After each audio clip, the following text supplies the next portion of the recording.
Okay, well, I'm ready. All right. So welcome to our preliminary design review presentation. We are Team 3, the Wire Wizards, working on the cable auto tying project. We'll start out with a team introduction. I'm Nick Fitzsimmons. I'm the project and logistics manager. And I'm Nathaniel Freilich. I'm the safety coordinator and manufacturing engineer. I'm Kwashe Liu. I'm test engineer. And I'm Sawyer Woodland, and I'm the financial manager. So we'll move on now to a client introduction. Our client is Harbor Industries out of Shelburne, Vermont. And they manufacture high-performance, high-temperature cable and wire for aerospace, military, and communications industries. Our liaison there is William Gagnon. He's the engineering manager over at Harbor. So moving on now to our problem statement. In the process of producing silver-plated copper wire, what Harbor does is they send it through an extruder to coat it with a Teflon insulation. That then goes into a curing oven to cure that insulation. Now, to maintain that tension through the oven so it can travel successfully through, they use what's called a tagline, which ties to the end and maintains that tension as it travels through the oven. Currently, they use a copper wire, which is because of cost savings. Silver is expensive, and it doesn't make sense to use that as a tagline as well. And that tie-in process is currently performed by a human operator. So they have someone there, and he ties the loop, cinches it on, and then clips the silver wire at the end of the process run. This has safety concerns because there's risks of fingers getting caught, things like that, and it also requires the process to slow down because they can only run this at 125 feet per minute when a human operator is doing it, whereas they have the capacity to run the extruders at 300 feet per minute. So it's essentially lost time, lost money when they have to slow that process down. So, important customer requirements. For starters, they want it to join reliably. They've had problems with it failing in the past, and they really want that to be successful. Secondly, the join doesn't fail as it goes through the process. It needs to stay strong through the entire process. Next, that it meets safety standards, specifically OSHA. It needs to fit into the current setup. There's a very finite amount of space on the factory floor, and the design can't exceed those specifications. It needs to operate at the proper extruder speed. It needs to be able to handle variable wire gauges, and it needs to be able to operate without consumables. When it comes to actual engineering specifications, this translates into it needs to be able to join between 16 and 28 gauge wire. It needs to successfully join the wires at least 99% of the time. It needs to be able to operate with wire feed rates up to 300 feet per minute. It needs to be fully automated. It can't have any human interaction besides the initial setup, obviously. The joint needs to be able to support the wire weight and tension, and it needs to be able to stand heat in the oven and handle all of the twists and turns inside of the oven. And finally, the surface area, the actual floor surface area for the device is 67 inches by 20 inches, or it can be less than that. So when we were working on the concepts for the design, we split into two halves, cutting the wire and joining the wires because they're two separate processes. For joining the wire, we came up with a couple of concepts. We quickly just got rid of glue and soldering because we didn't think that they could handle the high temperatures of the oven, so the joint would fail. The first real concept we had was ultrasonic welding. So ultrasonic welding works by using ultrasonic waves, which are high-frequency sound waves, to weld the metal together. It's been used successfully on thin pieces of metal before, so it would be highly applicable. Our design would have an ultrasonic welder mounted on linear traverse so that as the wire is moving, the welder can stay at the same point and weld that one spot. Second concept was a mechanical joiner. So having copper wire run through here in a loop with the silver-plated copper running through that loop, and then this central cylinder rotating to twist the copper wire around the silver-plated copper wire, eventually tightening enough that it grabs on and the joint is made. We have a demonstration here of just the basic concept with the copper wire being twisted. It's be driven by a motor at a high rate of speed. It would twist, and that friction of the twist would secure that tight enough to make a joint. I like it. Right. Nice. Perfect. Interesting. So when we were deciding between the two, the big driving factor is the cost of ultrasonic welding. Some of the cheapest ultrasonic welders we saw were $4,000, $5,000. So that was the big factor, since as long as we can get decent results out of mechanical joining, it's hard to go with ultrasonic welding. That being said, since our client directed us to look at ultrasonic welding, we are keeping it open as an option, but our current plan moving forward is to go with mechanical joining. So first, the second function for our is automatic wire cutting. Our team bring out 3 different ideas to solve this problem. The first one is piston cutting.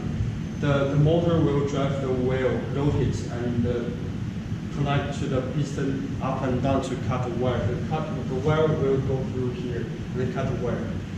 This design is simple, but it needs a long linear distance to cut the wire. And also, the piston needs a high velocity to cut the wire cleanly. So that means we need a high power motor to drive these wheels. Due to the high power and long distance, it have a large cutting space. Human body parts can easily put inside and cut hurt. So we move to our second thinking, the rotary cutting. Unlike the piston cutting, we connect the cutter and the wheels together, and the motor will drive those both together. The wire will go through here and cut the wire. And similar to the piston cutting, is have a large cutting space, and we need a high velocity for the cutter to cut the wire cleanly. So it's also concerned of safety. So we bring up our third idea, the wire cutters.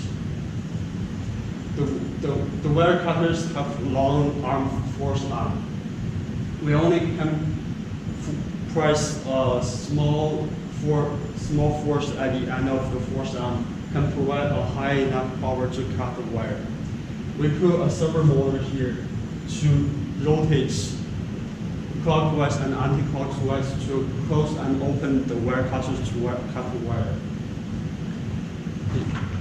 Our design, the wire cutter have 5 different parts. The wire cutter, servo motor, the connection, the battery, the power supply, and the control board. We are using the Arduino as the control board. It's 9 volts battery is enough for the power supply. It's low input voltage input. And the Arduino is designed to have 3 delay time: the protection delay, the cutting delay, and uncutting delay. For the protection delay, if a worker mistake trigger the switch on the circuits, he will have 5 seconds to stop it before it's cut the wire. For the cutting delay, this device have 1 second to cut the wire. And uncutting delay, in the fixed time, the cutter will not cut any wire and let the wire go through the feed. All the time delay is changeable. If in the future, in the test, we found a more reasonable time period, we can change it easily. And furthermore, we will make a waterproof case to protect the electronics. If we could do a quick demonstration. Yeah, I can. Sure.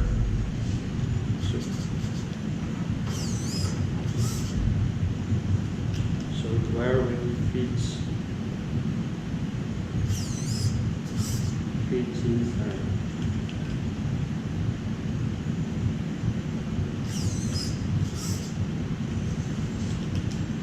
And for the demonstration, I just set the delay time for 5 seconds. It's fine. Yeah, just concerned about safety and cost, the power, we are choosing the wire cutter as our function. So that brings us to our first analysis, which was the cutting force needed to cut through 20 gauge copper wire. So to start out, we found the shear stress of copper, which is 250 megapascals, and since it's a pressure, its just force over area, and with the area of 20 gauge copper wire being 0.518 millimeters squared. This brings us to a calculated force of 129.5 newtons. After that, looking at the design of the wire cutter, we assumed the 129 would be obviously the cutting blade, and we assumed the center would be fixed. And that would mean, using a simple static analysis, that the motor force required would be 23.55 newtons, or 5.29 pounds per foot. Pound foot, sorry. And so depending on the length of the motor arm, that would tell us the torque required by the motor to cut through. And we'll go probably a factor or two larger than the motor to ensure that there's no problems and it always cuts through. For our second analysis, we calculated the required joint tensile force that our joint between the silver and the copper would need to sustain. And we based this on Rope Lab's 2-point anchor calculations, which are applicable to our design, where we have, for example, the exit of the extruder here and the entrance to the oven here, where it's simply supported, with that load in the middle being the weight of the wire joint. So some assumptions we made: we used 20 gauge copper wire, which has a weight of approximately 3 pounds per 1,000 feet of wire. A 7-foot span is what we assume, which is the maximum distance that we'd see between any of the extruder exits and oven entrances. And a 1 inch of sag, which is how far that would drop. So calculating that force, we calculated 26 pounds of tensile force on that joint. And the engineering standard for load-bearing wires factor of safety is 9, which results in 235 pound force or 1 kilonewton. So further, we want to talk about the design for environmental sustainability. We really wanted to include in our design environmental concerns, sustainability concerns, and that's motivated both by internal and external drivers. The first internal driver is that we want to design a durable and long-lasting device. And just by being durable and long-lasting, we're going to have less maintenance, less replacement parts, and less wasted material. Further, those materials we want to make them out of low environmental impact materials and materials that are recyclable, things like steel, things like aluminum, things that are not environmentally damaging in their production, and things that can be recycled. Finally, we want to make the device simple and modular to upgrade. So, for example, if a motor burns out, if a cutter blade needs to be replaced, we can replace that part without tearing down the whole machine, without trashing all of it, and having easily replaceable parts. Then we have external drivers, which are motivated by our client specifications. The first of those is this product is not going to be mass produced. They're not selling this out. We're giving them one prototype design. If they like it, they'll probably put it on 4 or 5 more machines, with an absolute max of 12. That's how many extruders they want. So by being not mass produced, we have low environmental impact in our design. Our joining method, as requested by the client, will not use consumables, things like crimp rings, terminals, butt connectors. So these kind of single-use wasted pieces that are going to get thrown out after they make their joint, never used again, and continually need to be repurchased and cause environmental damage. Finally, our problem statement itself seeks to minimize the wasted wire, both the copper and the silver wire, and all of that is going to help reduce our impact as we reduce the wire used in the process. So this is a brief overview of our planned schedule. Right now we're moving into the critical design phase, where we'll be building full-scale components and testing them. We'll also be working on improvements to the design as things come up in the tests. After that, we'll move into the final design, where we'll be refining the design we got from the critical design phase and preparing it to deliver it to our client. Some of the important dates for us is going to be at the end of January. We plan to have all of our separate sub-assemblies built in the full-scale models, things like the wire cutters and the wire joiners, so that at the beginning of February, we can start assembling them together, making sure that they work right in sequence, and figuring out how we're going to make that flow together. At the middle of April, we plan to have all of our design finished so that we can start preparing to deliver it to the client. That date's a little flexible because things are going to come up that we didn't anticipate that we'll have to take time to account for and fix, but middle of April is when we want that done, so that at the beginning of May, we can deliver all of our stuff to our client and have the project be done.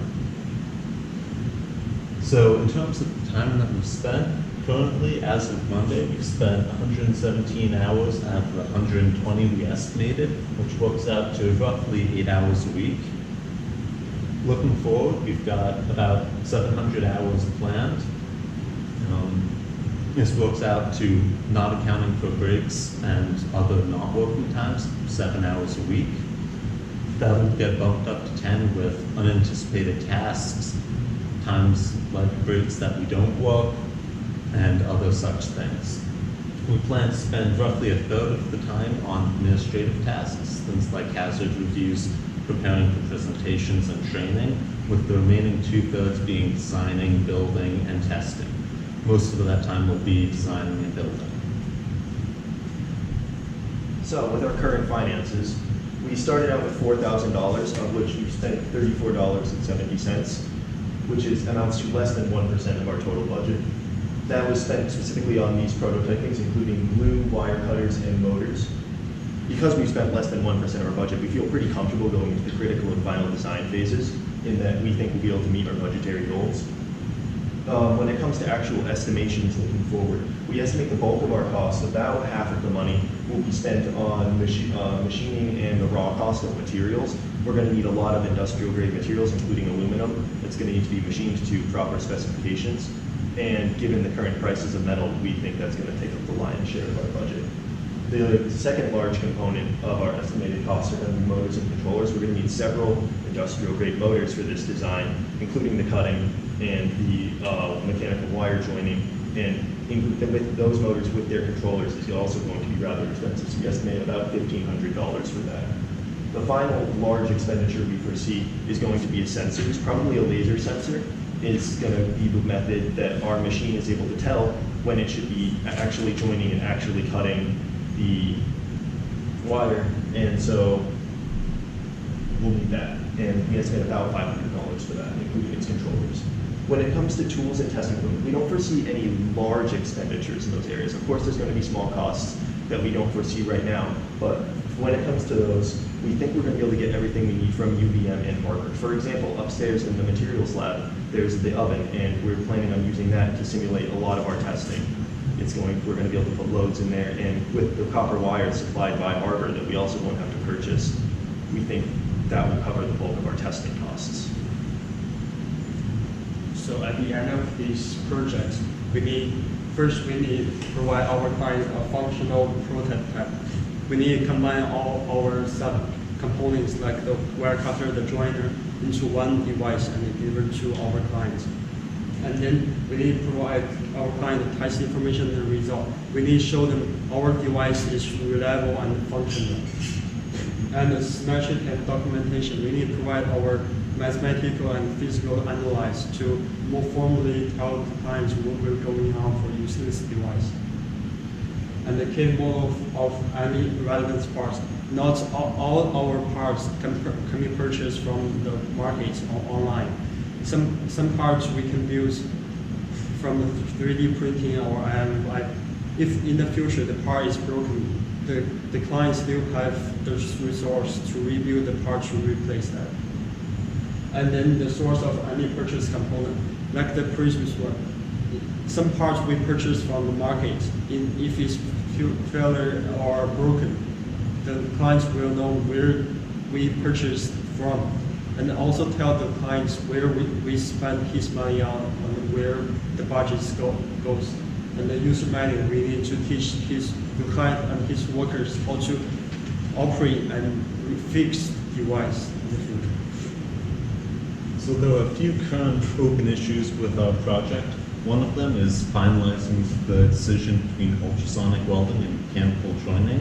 While we are planning on moving forward with mechanical joining, since our client directed us towards ultrasonic welding, we want to keep it open as an option.